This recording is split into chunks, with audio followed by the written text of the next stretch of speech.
Assalamualaikum warahmatullahi wabarakatuh.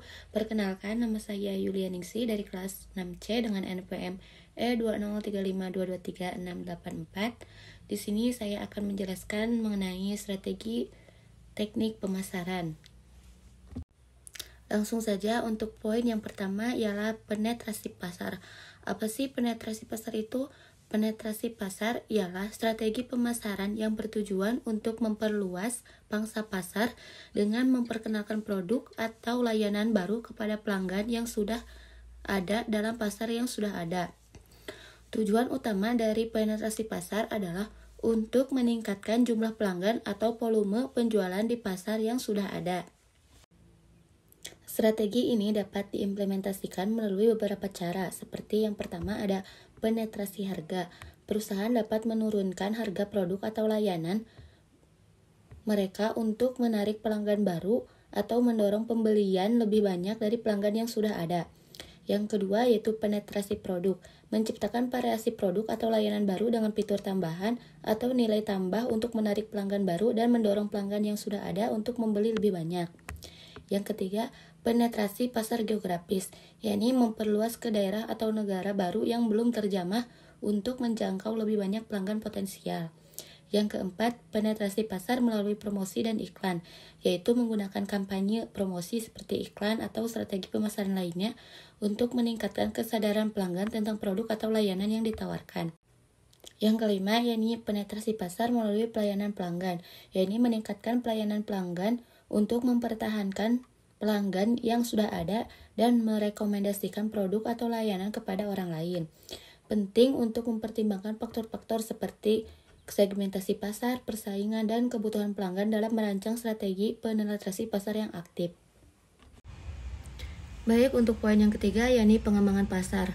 Pengembangan pasar mengacu pada upaya perluasan atau pertumbuhan bisnis dengan cara menargetkan segmen pasar baru atau menghadirkan produk atau layanan yang ada ke wilayah yang belum dijangkau sebelumnya.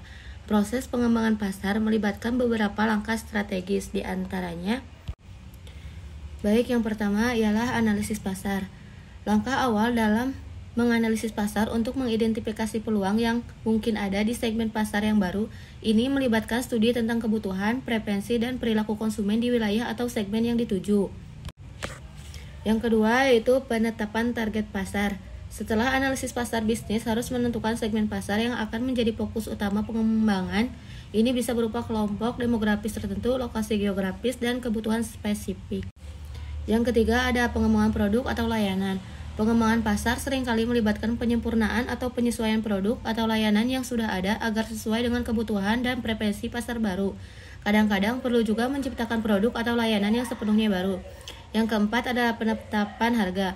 Menetapkan harga yang tepat untuk pasar baru juga penting. Faktor seperti daya beli, harga persaing, dan preferensi nilai produk dapat mempengaruhi strategi penetapan harga.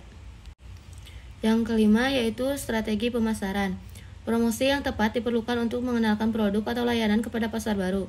Ini bisa melibatkan kampanye iklan, promosi penjualan, dan kegiatan pemasaran lainnya. Yang keenam yakni distribusi dan penyebaran. Memastikan produk atau layanan tepat dengan mudah diakses oleh konsumen di pasar baru melalui sistem distribusi yang efisien. Yang ketujuh, pengujian dan peluncuran. Sebelum diluncurkan secara luas, penting untuk menguji pasar baru ini dalam skala kecil terlebih dahulu untuk memahami bagaimana pasar merespon dan memungkinkan untuk menyesuaikan yang diperlukan.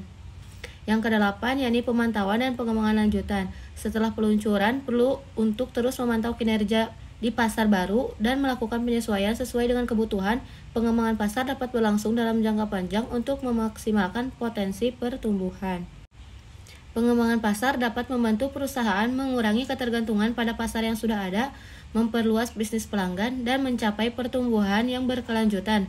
Namun perlu diingat bahwa setiap langkah harus didukung oleh analisis pasar yang teliti dan rencana strategis yang matang. Yang ketiga yakni pengembangan produk. Pengembangan produk ialah proses merancang, mengembangkan, dan memperkenalkan produk baru atau meningkatkan produk yang sudah ada ke pasar. Proses ini melibatkan beberapa tahap, di antaranya yang pertama ialah penelitian dan analisis.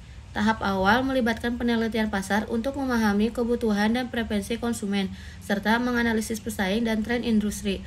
Hal ini membantu dalam mengidentifikasi peluang dan area untuk pengembangan produk. Yang kedua ialah konseptualisasi. Ide produk baru dihasilkan berdasarkan hasil penelitian. Konsep produk ini melibatkan fitur, manfaat, dan cara produk tersebut agar memahami kebutuhan konsumen.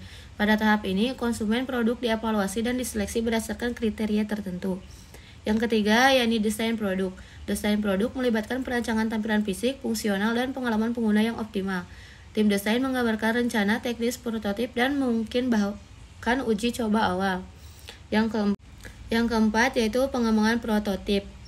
Prototip fisik atau digital dibuat untuk menguji konsep desain dan fungsionalitas. Tim mengembangkan bekerja pada aspek teknis produk seperti bahan, komponen, dan proses produksi. Yang kelima yakni uji coba dan pengujian. Prototip diuji secara menyeluruh untuk memastikan produk berfungsi sesuai harapan dan memenuhi standar kualitas. Perubahan dan perbaikan dilakukan berdasarkan hasil pengujian. Yang keenam yakni produksi massal. Setelah prototip disetujui, produk siap untuk diproduksi secara massal. Proses produksi mencakup pembelian bahan, manufaktur, perakitan, dan pengujian akhir. Yang ketujuh yakni pemasaran dan peluncuran. Strategi pemasaran dan peluncuran produk dikembangkan termasuk branding, kampanye iklan, dan distribusi. Tujuannya ialah membangun minat dan kesadaran konsumen terhadap produk. Yang kedelapan ialah pemantauan pasar. Setelah diluncurkan, produk terus dipantau di pasar. Tanggapan konsumen diperhatikan dan umpan balik digunakan untuk melakukan perbaikan lebih lanjut. Dan yang terakhir ialah pengembangan lanjutan. Berdasarkan umpan balik konsumen dan tren pasar, produk dapat mengalami pengembangan lebih lanjut seperti peningkatan fitur atau variasi produk. Pengembangan produk melibatkan kolaborasi antara berbagai tim, termasuk pemasaran, desain, teknik, produksi, dan manajemen. Tujuannya ialah menciptakan produk yang memenuhi kebutuhan konsumen, memiliki nilai tambah, dan berkontribusi pada pertumbuhan bisnis.